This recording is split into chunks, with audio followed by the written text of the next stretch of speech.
پاکستان تحریک انصاف کا سوابی میں جلسہ ہوا، حکومت کے لیے وقتی طور پر کوئی زیادہ پریشانی نہیں ہے، لیکن جس طریقے سے پاکستان تحریک انصاف امریکہ پر انحصار کرتے ہوئے کچھ نہ کچھ پلان ضرور کر رہی ہے، اس کے ساتھ ساتھ مرکز کے اندر نواز شریف صاحب ہمیں لگتے ہیں کہ وہ ہیپی نہیں ہیں. جیسے وہ باہر گئے ہیں وہاں سے بیٹھ کے جس طریقے سے انہوں نے جو اپنا ایکسپریشن دیے ہیں، امپریشن ظاہر کیا ہے، وہاں سے بھی لگتا ہے کہ ان کے دل کے اندر کچھ تھوڑی سی ابھی بھی خفگیاں موجود ہیں. پھر مریم نواز صاحب بھی باہر پہنچ گئی، مولانا فضل الرحمان صاحب بھی لندن میں ہیں. ان تینوں کی بیرون ملک جانا، وہاں پر موجودگی محض اتفاق ہے یا کوئی ان کی باہر ممکنہ طور کے اوپر میٹنگ بھی ہو سکتی ہے، جو کہ مولانا فضل الرحمان بھی نواز شریف سے کافی حد تک خائف تو دکھائی دیتے ہیں. یہ کیسے آپ کو آنے والے دنوں میں تھوڑا سا پولیٹیکل سینیریو ڈیولپ ہوتا ہوا دکھائی دیتا ہے؟ بھٹی صاحب بڑا اہم آپ نے سوال کیا ہے. میں میاں صاحب کی نا اس بات، جب بھی ہم کہتے ہیں نا کہ میاں صاحب خوش نہیں ہیں، ان کے چہرے پہ خفگی ہے، ناراضگی ہے، ان کے مقصد پورے نہیں ہوئے، ان کو وزیر اعظم بنانے کے لیے لایا گیا تھا، نہیں بنا سکے، اور میاں صاحب ایک بڑا سیریس موڈ اور مزاج بنا کے رکھتے ہیں. یہ basically we are serving the interest of میاں صاحب. جب ہم یہ باتیں کرتے ہیں میاں صاحب بڑے خوش ہوتے ہیں. That's what he plans. یہی وہ ایکسپیکٹ کرتے ہیں کہ میرے بارے میں یہی گفتگو ہونی چاہیے کہ میں راضی نہیں ہوں، میں بالکل نہ خوش ہوں، میرے ساتھ ہاتھ ہو گیا ہے، میرے ساتھ بیٹریل ہو گئی ہے، مجھے لندن سے لائے، وزیر اعظم نہیں بنا، بلا بلا چیزیں یہ انہیں سوٹ کرتے ہیں. میں پھر کہہ رہا ہوں اگر ہم یہ بات کر رہے ہیں نا، میاں صاحب سن رہے ہوں، میاں صاحب ول بی ویری ہیپی کہ جو میں اپنے ٹریک پہ ہوں نا تو پورے لوگ قوم اینکر اسی ہی چکر میں آئے ہیں. مجھے آپ ایک بات بتائیں، ہم تھوڑا پیچھے چلے جاتے، پچھلے سال آپ اس پہ ستمبر اکتوبر تک چلے جب میاں صاحب جب آئے تھے، اس وقت ان پہ دنیا جہاں کے کیسز تھے، انہوں نے وہاں پہ ابسکانڈر کا سٹیٹس تھا، ان کی ضمانتیں کینسل ہوئی تھیں، ان کو مطلب ہے ان کو سزائیں ہوئی تھیں، کیا کچھ نہیں ہوا تھا. اس کے بعد آتے ہی ایئرپورٹ پہ ان کے ساری چیزیں ہوئی سر، آپ بایو میٹرکس بھی ہوئے. یہ نیب والے جنہوں نے ان کو سزائیں دلوائی تھیں، یہ خود گئے عدالتوں میں، انہوں نے جا کے اپنے کیسز واپس لیے، غلطیاں مانی، ہم سے غلطیاں ہوتی وہ واپس لی، الیکشن لڑنے کی ان کو اجازت ملی، لڑنے کے بعد مار دھاڑ توڑ پھوڑ جو بھی تھی وہ ہم نے دیکھی. اس کے بعد ان کا بھائی ایک وزیر اعظم ہے، بیٹی ان کی اتنی تمام تر مخالفت کے باوجود پارٹی میں اتنے کریکس آئے، لوگ چھوڑ گئے، وہ وزیر اعلیٰ ہیں.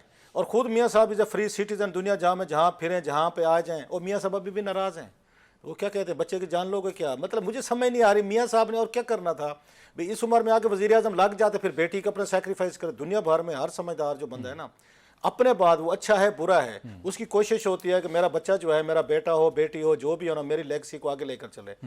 انہوں نے ایڈجسٹ کرانا تھا مریم نواز صاحبہ کو، بڑے اچھے طریقے سے انہوں نے ایڈجسٹ کرا دیا. اب اس کی جو نیگیٹیوٹی گئی ہے تو وہ میاں صاحب کے کھاتے میں تو نہیں ہے. وہ نیگیٹیوٹی تو ان پاور فورسز کے پاس گئی جنہوں نے ان کو لے کر آئے ہیں یا انہوں نے انسٹال کرائے. ان پہ تنقید ہو رہی ہے نا کہ آپ لوگ ان کو لے کر آئیں.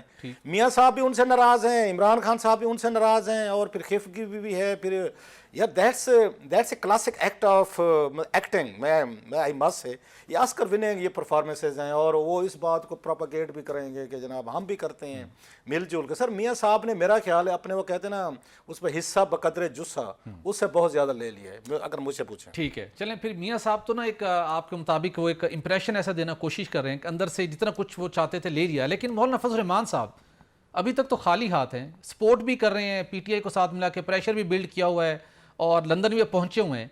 ان کا کیا ماجرا ہے؟ وہ بھی اندر سے پورے بڑے خوش ہیں کہ چلیں ایک میری بلے بلے ہو رہی ہے.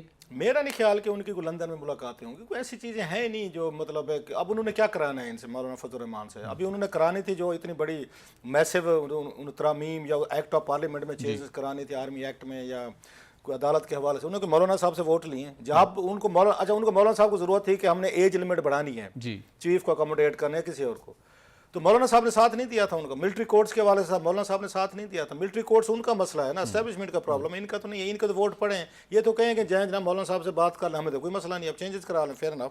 سو مولانا صاحب کی ضرورت مجھے لگتا ہے وقتی طور پر ان کو ضرورت نہیں ہے اس وقت. حکومت کو کوئی ضرورت نہیں ان کی. جو انہوں نے کام ترمیم میں کہا تھا میں تو مخالفت کروں گا اور کسی صورت نہیں ہونے دیں گے.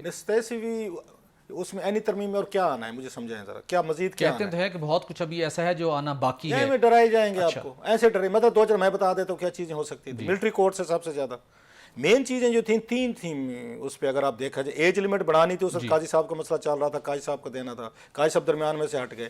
پھر انہوں نے ٹینیور کر دی. پھر انہوں نے اس کے بعد آپ کو یا تو عینی عدالت بنوانی تھی، عینی عدالت بھی بن کی ہے. انہوں نے یہ آرمی چیف والا مسئلہ بھی حل کر دیا ہے. ایک ہی رہا گیا جو مجھے سمجھ آتا ہے وہ ہے آپ کا ملٹری کورٹس. باقی کون سا ایسا مسئلہ اگر ملٹری کورٹس وہ نہیں بھی بناتے یا کسی اور آرڈیننس کے ذریعے کر لیتے یا کوئی اس طرح کی چینج کرتے ہیں, میں نہیں سمجھ. اچھا مولانا صاحب ملٹری کورٹس پہ تیار تھے, ان کی ملقات ہوئی تھی صحافیوں سے, اس میں میں بھی تھا. جی بالکل, مولانا صاحب اس پہ تیار تھے, انہوں نے کہا جناب کہ آپ اس کو ایک کنڈیشن کے ساتھ کر دیں 1-1.5 سال کے لیے نا, اس کو بنا دیں, مطلب کورٹس کو بنا دیں. سو مولانا صاحب کے جو مین ایشوز تھے یہ حکومت پیچھے ہٹ گئی تھی کہ قاضی فیض عیسیٰ صاحب نے خود, جو میری اطلاع تھی انہوں نے خود اپنے آپ کو پیچھے کر لیا, اتنی میں کنٹروورسی کے بعد میں نہیں آتا, لہٰذا انہوں نے ایج لمٹ کو بھی نہیں چھیڑا اور انہوں نے یہ ملٹری کورٹس ہے حکومت نے خود میرا خیال ہے تھوڑا سا اس کو پیچھے